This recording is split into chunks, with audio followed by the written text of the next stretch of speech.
Standard 7, lesson number 8, algebraic expression and operations on them.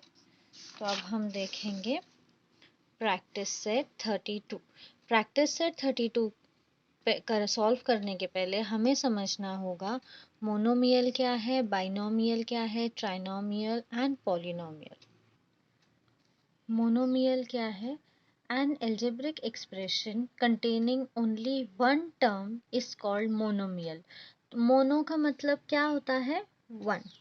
तो कोई भी वन अगर एक टर्म रहा एल्जेब्रिक एक्सप्रेशन का, वो होता है मोनोमियल। लाइक जो नंबर्स है आपके 1 2 3 4 5 6 7, ये सब क्या है? ये मोनोमियल में आएंगे, जीरो नहीं आता है। ओके।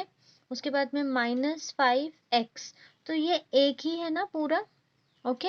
तो ये हो गया मोनोमियल। फिर 3y, ये भी monomial.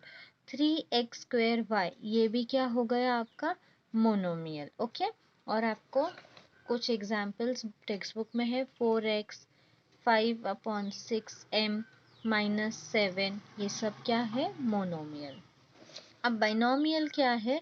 An algebraic expression containing two terms is called binomial. कोई भी दो टर्म अगर हो, जैसे कि a प्लस बी, ये हो गया आपका बाइनोमियल। उसके बाद में 2y प्लस 3, ये भी क्या हो गया? बाइनोमियल, क्योंकि यहाँ पे दो फैक्टर्स, दो टर्म्स हैं यहाँ पे। ओके। तो ये जब आपको दो टर्म्स मिलते हैं तो वो होता है binomial. Bi means what? Two. Okay. अब जो एग्जांपल्स आपको बुक में है 2x minus 3y, 2l plus 2b, 3mn minus 5m²n, ये पूरा एक एक टर्म है। ओके।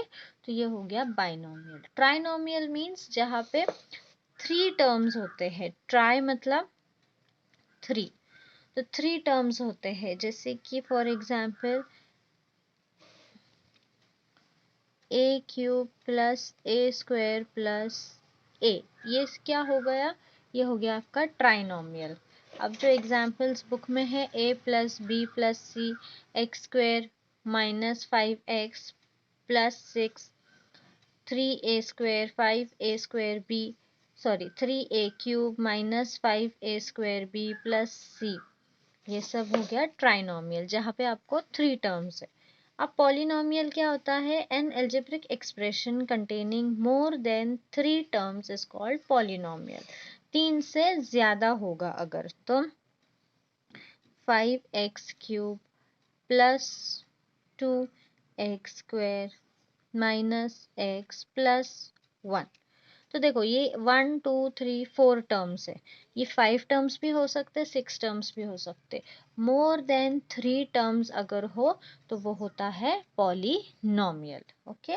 कुछ एग्जांपल्स आपके बुक में भी दिए गए हैं टेक्स्ट बुक में। तो पॉलिनोमियल मोर देन 3 टर्म्स। अब हम सॉल्व करेंगे प्रैक्टिस सेट 32। तो प्रैक्टिस सेट 32 सबसे पहले है 7x। तो 7x क्या है? ये एक ही टर्म है 7x। ओके। तो ये क्या होगा? मोनोमियल में आएगा। उसके बाद है 5y माइनस 7z, तो दो टर्म्स है, मीन्स बाइनोमियल। तो 5y minus 7z। 3x³ minus 5x² minus 11, तो ये कितने टर्म्स है? थ्री टर्म्स है, 1 2 3। तो ये आएगा ट्राइनोमियल में। Okay. 3x³ minus 5x² minus 11, 1 minus 8 minus 7a² minus 7a³। तो ये कितने टर्म्स है? 4, 1 2 3 4। तो ये किस में आएंगे? पॉलिनोमियल में, क्योंकि पॉलिनोमियल मैंने आपको जैसे बताया मोर देन थ्री टर्म्स होते हैं। तो 1, उसके बाद है 5m माइनस 3, तो कितने टर्म्स है? टू टर्म्स है। तो 5m माइनस 3। उसके बाद है a, ये सिर्फ एक ही टर्म है तो ये मोनोमियल में आएगा। उसके बाद 4, फिर से एक टर्म है, मैंने जैसे आपको बताया कि मोनोमियल में नंबर्स भी होते हैं 1 2 3, पॉजिटिव नेगेटिव दोनों भी, तो यहाँ पे पॉजिटिव है तो मोनोमियल में ये आएगा। अब लास्ट है 3y² माइनस 7y प्लस 5, कितने टर्म्स है 1 2 3, तो ये आएगा ट्राइनोमियल में। ओके, तो 3y² माइनस 7y प्लस 5। तो ये था प्रैक्टिस सेट 30।